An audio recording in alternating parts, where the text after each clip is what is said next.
Hello friends, Radhe Radhe, जय श्री कृष्णा।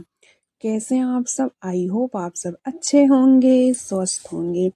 तो आज इस वीडियो में मैं आप सबको चैत्र मास शुक्ल पक्ष की कामदा एकादशी का महात्म्य आप सबको सुनाऊंगी।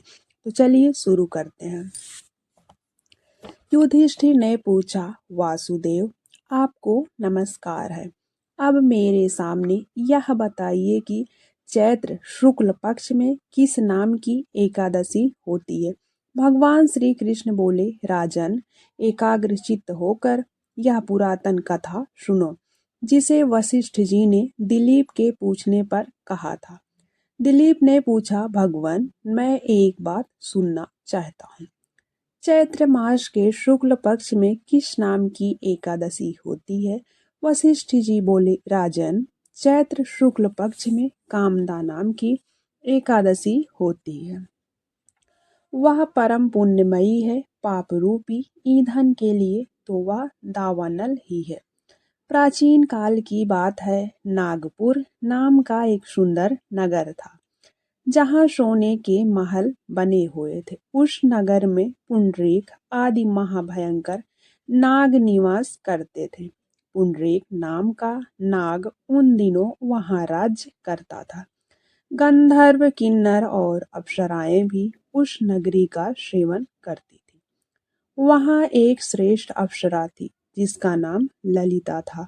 उसके साथ ललित नाम वाला गंधर्व भी था। वे दोनों पति पत्नी के रूप में रहते थे। दोनों ही परस्पर काम से पीड़ित रहा करते थे। ललिता के हृदय में सदा पति की ही मूर्ति बसी रहती थी, और ललित के हृदय में सुंदरी ललिता का नित्य निवास था। एक दिन की बात है। नागराज पुंडरीक राजसभा में बैठकर मनोरंजन कर रहा था।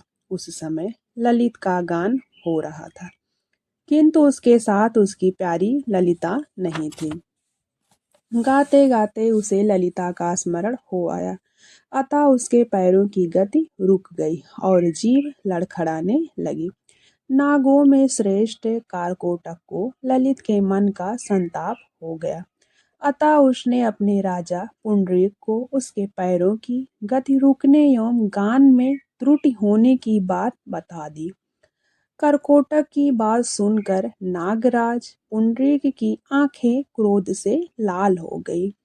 उसने गाते हुए कामातुर ललित को शाप दे दिया, हे दुर्बुद्धे, तू मेरे सामने गान करते समय भी पत्नी के वशीभूत हो गया, इसलिए राक्षस हो जा।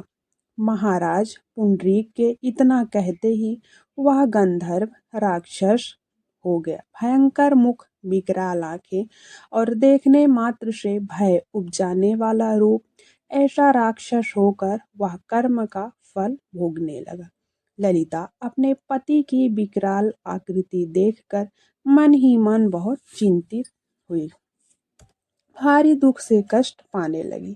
सोचने लगी, क्या करूं, कहाँ जाऊं, मेरे पति पाप से ही कष्ट पा रहे हैं। वह रोती हुई घने जंगलों में पति के पीछे पीछे घूमने लगी। वन में उसे एक सुंदर आश्रम दिखाई दिया, जहाँ एक शांति मुनि बैठे हुए थे। उनका किसी भी प्राणी के साथ वैर विरोध नहीं था।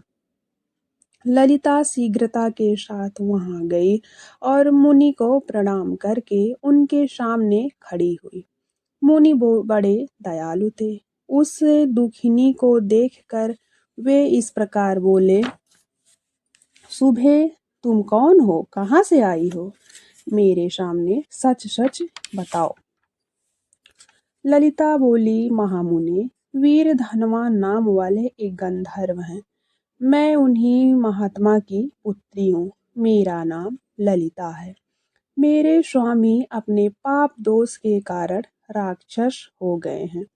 उनकी यह अवस्था देखकर मुझे चैन नहीं आ रहा और मैं बहुत ही परेशान हूँ। ब्राह्मण, इस समय मेरा जो कर्तव्य हो वह बताइए, और कुछ ऐसा करूं जिससे हमारे पति ठीक हो जाएं। विप्रवर, जिस पुण्य के द्वारा मेरे पति राक्षस भाव से छुटकारा पा जाएं, उसका उपदेश कीजिए। ऋषि बोले, भद्रे, इस समय चैत्र मास के शुक्ल पक्ष की कामदा एकादशी तिथि है, जो सब पापों को हरने वाली और उत्तम है। तुम उसी का विधि पूर्वक व्रत करो। इस व्रत का जो पुण्य हो उसे अपने स्वामी को दे डालो। पुण्य देने पर क्षण भर में ही उसके शाप का दोष दूर हो जाए। राजन, मुनि का यह वचन सुनकर ललिता को बड़ा हर्ष हुआ। उसने एकादशी को उपवास करके द्वादशी के दिन उन ब्रह्मर्षि के समीप ही भगवान वासुदेव के समक्ष यानी उनके विग्रह श्री विग्रह के समक्ष अपने पति के उद्धार के लिए यह वचन कहा, मैंने जो यह कामदा एकादशी का उपवास व्रत किया है उसका जो पुण्य मिलेगा वह पुण्य मैं अपने पति को दान करती हूँ और मेरे पति का राक्षस भाव दूर हो जाए। वशिष्ठ जी बोले, ललिता के इतना कहते ही उसी क्षण ललिता का पाप दूर हो गया। उसने दिव्य ललित का पाप दूर हो गया। उसने दिव्य देह धारण कर ली। राक्षस भाव चला गया और पुनः गंधर्वत्व की प्राप्ति हो गई। नृपश्रेष्ठ, वे दोनों पति पत्नी कामदा के प्रभाव से पहले की अपेक्षा भी अधिक सुंदर रूप धारण करके विमान पर आरूढ़ हो गए और अत्यंत शोभा पाने लगे। यह जानकर इस एकादशी के व्रत का यत्न पूर्वक पालन करना चाहिए। मैंने लोगों के हित के लिए तुम्हारे सामने इस व्रत का वर्णन किया है।